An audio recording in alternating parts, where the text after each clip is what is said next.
How to Stop Overthinking, a story that will set your mind free.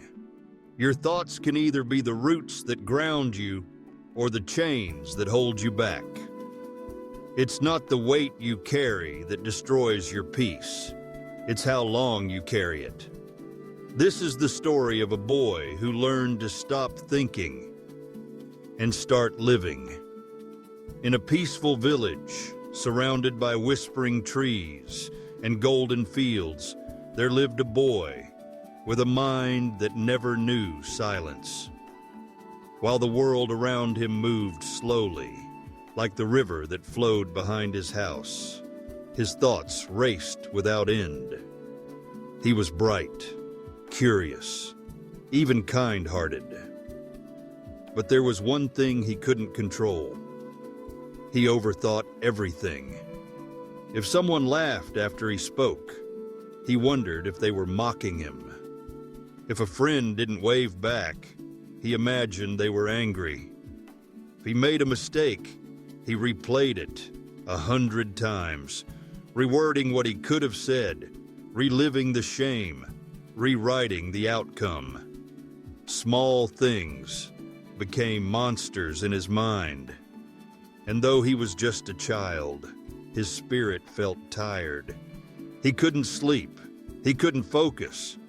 Even when others played outside, laughing under the sun, he would sit alone, tangled in the web of his own thoughts. Sometimes he blamed his fate. Other times, he blamed God. At night, he'd lie awake, making up imaginary arguments. What he should have said, could have done, might have changed. And yet, nothing changed. The pain stayed. The loop never ended. One day, his closest friend noticed the exhaustion on his face, the heaviness in his eyes. "You should visit the monk near the edge of the forest," the friend said softly.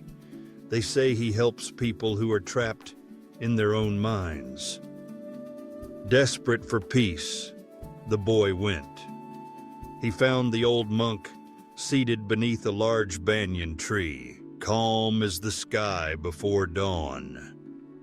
The boy bowed politely, then sat down and poured out his heart. "Master, I can't stop thinking. My mind keeps pulling me back to things that hurt. I can't forget what people said. I can't stop worrying about what might happen. I'm tired. I'm lost. Please, show me how to be free." The monk listened patiently, his face unmoved, like still water reflecting the sky. But instead of speaking, he stood up and walked into his small wooden hut. The boy sat, puzzled, but waited. Minutes passed, then the monk returned, holding a simple clay cup filled with water. He stood before the boy and asked, "Tell me, how heavy is this cup?" The boy took it in his hands, shrugged, and replied, "Not heavy at all. It's quite light." The monk nodded. "And what if you held it in your hand for 5 minutes?" "Still okay," said the boy. "And for an hour?" "Well, my arm would start to ache. And if I asked you to hold it all day?" The boy paused, realizing something. "Then my arm would go numb. I wouldn't be able to move it. The pain would become unbearable." The monk smiled. "Did the cup's weight change?" "No," the boy answered. "Then why did it begin to hurt?" The boy thought deeply. "Because I kept holding it too long." The monk placed the cup down beside them and looked into the boy's eyes. "This is what your mind is doing. Your thoughts, your fears, regrets, resentments, they're like this cup. A little thinking is fine, but holding on to them too long causes pain."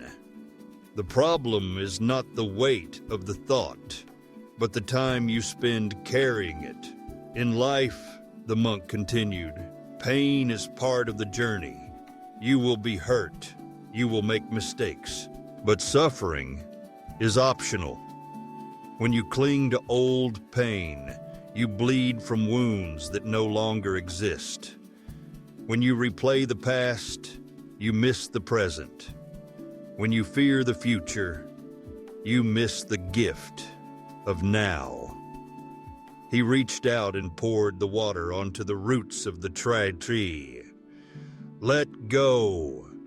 Let your past nourish your wisdom, not drown your spirit. The monk leaned forward and added softly, your mind is a garden. What you plant is what grows. So plant peace, not fear.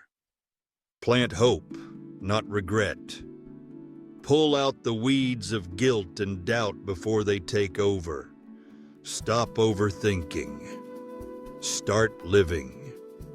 Tears welled up in the boy's eyes, not of sadness, but of relief. For the first time, someone had shown him that the battle wasn't outside, it was within. That his thoughts didn't need to control him. He could choose which ones to water and which ones to release. That day, he didn't just leave the forest. He left behind the burden he had carried for far too long. He learned that true strength is not in holding on, but in knowing when to let go.